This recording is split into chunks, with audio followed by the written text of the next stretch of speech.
Salamat sa tiwala mga master. Yan.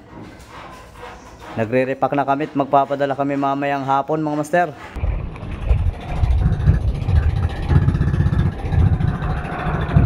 Violet na limit ko pa ito mga master. Mga gusto ko na lang, PM lang. Violet na limit. For today's video mga master, at nagrepack kami ng mga pa-order ngayon. Salamat sa tiwala mga master. Ito na po yung mga order nyo. Red bag, panghuli ng tangigi. At siya naman, sibit-sibit, pang-harvest yan mga master, ng skipjack at saka yellowfin. At ito yung malupit nating pamain mga master.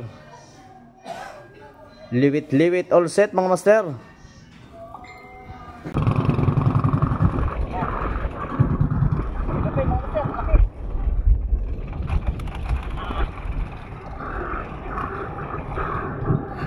Yan yung liwit-liwit mga master. Yan yung gamit ko nung last laot.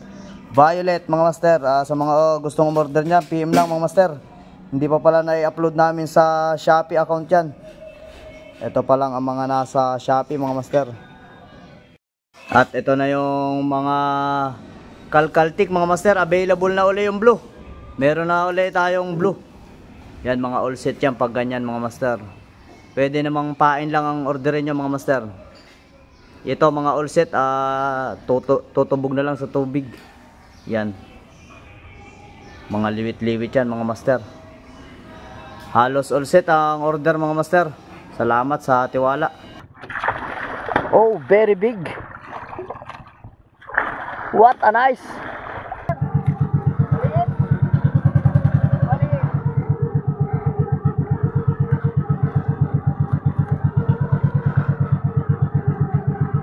Maliit yung tangigi mga master. Sa mga gustong order ito, ganitong klase pain mga master, PM lang ako.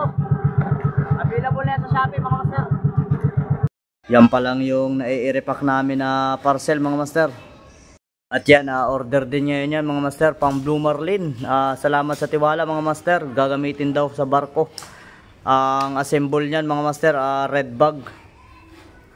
Yan, pang mamaw yan mga master. Red bag na uno ang assemble nyan. At meron din tayo dito mga master. Ang size nitong kalahan na ito 8x3 mga master. Pang tuna, pang Blue Marlin. Pwede din sa pang red bag na uno mga master.